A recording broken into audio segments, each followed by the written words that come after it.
Здравейте! От света на Добриела имаме включване. Днес сме с Валя. Здравейте! Да, Валя е нашата фея на чергите. Ето тук съм се завила с една красива черга. И искам първо да попитам как започна с такането на черги. Преди това с какво се занимаваше, преди да започнеш да тъчеш? И как стана така, че реши, че ще тъчеш такива красоти? Ето още един път да покажем. Всъщност аз от, може би, 13-15 години съм в корпоративната сфера съм работила. Завършила съм икономика, финанси, мениджмънт и съответно започнах да работя в банка. Дълги години работих в тази сфера, след което просто в тези години винаги съм ходила по различни обучения, семинари, неща, които са ми били интересни, но някак никога не съм се задържала много дълбоко в тях. По-скоро винаги е било на повърхността. И тъй като знаех, че не искам да стоя в тази сфера, да кажем банковата или с други неща съм се занимавала, исках просто да намеря своето нещо. И когато не знаех какво е моето нещо, продължавах да стоя в банката съответно. Но някак с времето в интернет видях една жена, по-скоро чергите и произведенията и тайничко си помечтах един ден да мога да създавам такива и аз. И след известно време тя беше пуснала курс за такачество и аз реших да се запиша на този курс. Изкарах курса и някакси това много ме грабна и останах в него. Събрах смелост, защото, честно казано, според мен се изисква голяма смелост на годините, на които съм с майка на 2 деца, да си напусна така наречената сигурна и удобна работа. И всъщност това нещо, вземането на това решение беше процес в живота ми. То не е така от днес за утре. И започнах, както се казва, от нулата, да уча и да градя нещо ново, но нещо, което ми е някакси на сърцето. И съответно аз не знаех как ще се развият нещата. Буквално стъпваш в неизвестното. Някъде си там. Ще има ли отдолу на какво да стъпиш, не се знае. И така започнах всъщност с такането. Като все още, аз може би от 2 години вече го правя това. 2 години не е много голям период. Браво! Да, за 2 години, като погледна назад и от обратната връзка, която имам от хората, които са си поръчвали или са се докосвали от творчеството ми, казват, че много вдъхновяващи думи, което на мен ми помага да продължавам да го правя, защото наистина, как да кажа, понякога човек има нужда от такава подкрепа, има нужда от това да вижда смисъл в това, което прави, че другите виждат смисъл в това, което правиш. И има едно удовлетворение от работата ми, което ми е много ново като усещане, честно казано, защото имам база за сравнение от това, което съм правила и това, което правя в момента. Така че бих казала, че има една такава огромна разлика. Те са като 2 паралелни свята за мен. Това, което е било там и това, което е в момента. И някакси разликата е от небето до земята за мен. За 2 години смея да кажа, че научих и аз продължавам да уча ежедневно толкова много неща, колкото за 13 години в сферата, в която съм работила, не съм могла изобщо да се докосна. Ако смея друго да кажа, в работата ми преди нямало грам креативност, или поне моето светоусещане е такова, в момента всичко, което правя, е пълно с креативност. Тотално противоположно на това, което е било. Да, всъщност можем да кажем, че тогава, когато не се чувстваш на мястото си, времето тече много бавно. Бавно, да. И аз последните вече години и месеци си казах, добре, зададах си този, застанах смело едва ли не лице в лице с този проблем, да го наречем, защото за мен беше проблем. Какво искаш ти? От тук нататък да продължиш така, защото ако го отлагаш, ти ще продължиш така. Имаш си заплатата, работиш си, бонусите, така. Искаш ли това да правиш до края на живота си или просто искаш нещо друго да направиш в живота си? Нещо, което наистина те вдъхновява и ти си го намерил в момента, нали, за себе си. Ти си го намерила и толкова години си го търсил, нали, ако не си бил в твоето си. И аз си казах, давай, сега е момента, няма какво повече да чакаш и така. Да. Винаги момента е сега. Винаги момента е сега и колкото и просто като послание, може би, към хората, няма значение на колко години сте, къде се намирате. Просто ако сте стигнали до там да намерите вашето, просто тръгнете. И дори да не знаеш, защото аз не знам следващата стъпка каква е, но аз няма как да я разбера, ако не направя тая стъпка. И всъщност разбрах, че да, пред мен нямаше нищо, не виждах как ще се случат нещата, но започвайки да вземам решение и да предприемам действия, тези всъщност нови стъпки се появяваха. И хората около мен, изобщо всичко някакси. Но това нещо човек няма как да го знае, ако не предприема действие, ако не прави крачката. Защото то си стои в ума като ами сега какво, ами сега защо, ама как ще стане. Всъщност ние сме лимитирани и няма как да ги измислим тия неща. Те се случват в последствие. Да, няма как да ги измислим, защото ние не сме ги преживяли, нали? Той ума няма как да подскаже в този Точно случай. Точно така, да. Така, че... Ами, много чудесно и вдъхновяващо за всички. Да, честно казано, признавам си, за мен изискваше смелост. Наистина това е, може би, нещо, което смелост и отговорност, защото това е, с две думи. Тоест, можеш ли да се наречеш смел човек? Ами, да. Да, бих могла. Добре, следващият ми въпрос е откъде черпиш вдъхновение, откъде вземаш модели? Ти ли ги измисляш или... Тоест ти някъде в главата ли са ти или в момента, в който седнеш на стана, се получават според човека ли? Не знам. Да, това е много интересен въпрос. Аз също съм мислила върху това. Всеки път е различно. Понякога идеята просто идва и аз само я скицирам, просто като я надрасквам. Съответно, начина ми на мислене, това, което е в главата ми, това, което става на стана и да го изтъка е съвсем различно. Но с времето някак успявам да уча се, тези пропорции, които ми идват като картина, как ще излязат на чергата.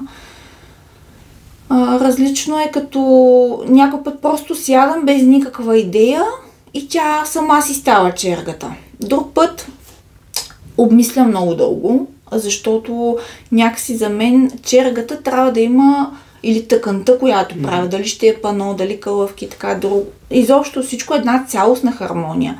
Хармонията за всеки човек е някак си различна. Обаче в природата има една обща хармония и изобщо всичко е подчинено на едни такива вселенски закони. И това, което аз се стремя понякога умишлено, понякога може би на подсъзнателно ниво, е точно да втъка тази хармония в чергите. Съответно, много са важни цветовете, които използвам, които имам налични. Другото, което е това като размерите, с които разполагам на стана, защото и там съм хем е ограничение, хем обаче, ако в това ограничение можеш да използваш потенциала, става пък, т.е. да превърнеш недостатъка в предимство. Нещо, в предимство, да. Така че, но най-голямото вдъхновение за мен е природата. Примерно, това, което съм такава най-вече, като ако вземем един мак, той има определена форма, определени цветове. В момента аз този мак не мога точно така да го направя на черга. Но мога моето светоусещане за мака да го впиша в чергата някакси. И ти можеш да не виждаш мак в това нещо. Нали? Но за мен това да е мак. И някакси по-скоро това е което... И да, един мак можеш да го направиш по много начини в една черга. И Да, това е просто и не всеки, даже съм си правила експеримент с съвсем обикновена черга, но изтъкана в определени пропорции за златното сечение. Прямо всички сме го чували за него. Много семпло, направено с тези пропорции. Някакси хората, влизайки, гледат първо това. И като че ли на едно подсъзнателно ниво хората сме привлечени към тая хармония, този баланс, който той строи от всякъде, реално. И всъщност, да. Та най-голямото ми вдъхновение е природата и също така, когато така нещо за някой, усещането ми за този човек. Но смея да кажа, че, както казах, нали, от 2 години правя това, нямам толкова опит, но пък имам много идеи. Имам много идеи и честно казано нямам порива да повтарям една черга, но някак пък ако на човек му е харесала, би го направила заради хората. Това е. И може би до момента бих казала, че няма много модели, но пък това се дължи на други неща, нали? Понеже паралелно правя много други работи, които сменяйки тотално сферата си на работа, аз се сблъсках с много неща, които трябва първа да започна да уча и се движа с мое си темпо и така. Опитвам се да не съм толкова критична към себе си. Тоест перфекционист си, така като слушам. Да. Обичам, да. Ама той убива. Добре, че си точно така, да, убива в годините много неща. Просто не съм ги правила точно заради това. И сега си казах, дори да не е съвършено, каквото и да значи това, просто го направи. И това много помага. Да. Така че да. Виж, съвършено е много относително понятие. Съвършено за това в кавички го сложи. Точно. Да.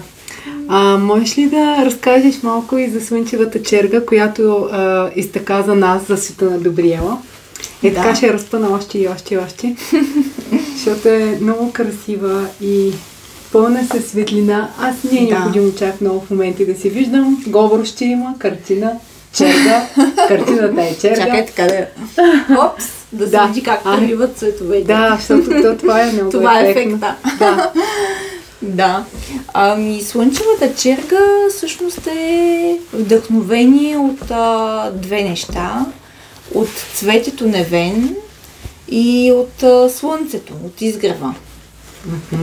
Всъщност, гледайки, съзерцавайки определено нещо, предмет или растение, или каквото и да е било, залез, изгрев, и някакси в човека идва едно вдъхновение, което той иска да го излее, поне при мен е така. И съзерцавайки го, някак това ме вдъхнови да го направя, но не знаех, още не виждах пропорциите как ще бъдат. И това, честно казано, когато започнах да го така, аз си го нарисувах с... нали, той има и програми за дизайн на черги, които предстои да разуча. Но аз си ги чертая и си ги рисувам. Рисувайки ги, чертайки, нали, то всичко минава през ръцете ми и някакси самата аз се обърках в дизайна. Става въпрос с това преплитане на цветовете, което е вътре, и сядайки на стана, пак избирайки цветовете, си казах, добре, то в главата ти е така, ти уж сядайки да тъчеш, понеже техниката, с която е изтъкана тази черга, е литотехника, тя е основата на тъкането. И както се казва, сред тъкачите, значи това си е базовата техника, няма нищо сложно от към другите техники, с които са. Но всъщност, както винаги някакси съм казвала, обичам някакси сложните неща и са в простотата, или как има едно такова, не знам сега дали мога с думи точно да го обясня, но едно нещо, за да е просто, то трябва да е едно от най-сложните за мен. Тоест да има една... то малко е игра на думи това, но искам да кажа, че техниката е една от най-лесните на тъкане, но някак си в дизайна и в цветовете тук виждам аз идеята, която се предава. А пък за вас избрах да е тази черга, понеже хората, вашия екип, просто сте такива за мен слънца и бих се радвала в света да има повече такива хора и аз съм убедена, че има и животът ме среща все повече такива хора и затова някакси избрах да е за вас тая черга, вие да я представяте и да... Да поканим слънцето в дома ни. Да поканим слънцето, да, в сърцата, в дома, в душите ни и да ни огрява и така светлината да е с нас. Чудесно е просто. И някакво послание за хората от света на Добриела, т.е. за всички хора, които са в света на доброто. Да. И в нашия свят. Ами, аз много се радвам и много откликвам на идеята на това, което вие правите. Просто за мен наистина това подаръците, изобщо вещите, как да кажа, те някак оживяват, когато са сътворени с ръце. С ръце, с сърце и един подарък с едно послание, което вие правите реално, някак носи една допълнителна стойност, която аз дори с думи не бих могла да я облека, честно казано. Понеже аз вкъщи също имам неща от творци, вещи, да го кажем, от творци, макар че тази дума въобще не е подходяща, защото погледна ли картината, погледна ли чергичката, погледна ли нещо, някак оживява и вкарва една енергия на твореца, който го е правил. И посланието, което вие носите също, и някакси точно тогава тези предмети стават ценни. И за мен това е просто, бих казала, посланието, просто хората, може би, не знам, да ценят това, да виждат зад предмета не просто предмет, а енергията и хората, които го правят. Защото това много подкрепя и мотивира творците. Не знам, то е като част от теб. Седно даваш част от теб и го предаваш нататък. Докато в нещо, което е направено набързо, на машина, не ги отричам. Аз също ползвам такива неща. Нали? Всички ползваме във времето, в което живеем, но тук говорим за разликата. За разликата. Просто и за стойността, която дават. И така, посланието ми е просто все повече хора така да се отварят към това, да имат усещания за тези неща и да си споделяме. Много чудесно послание за завършек на нашата среща. Валя ще бъде отново при нас. С удоволствие. За това, че да. Ще има още. До скоро от нас. До скоро.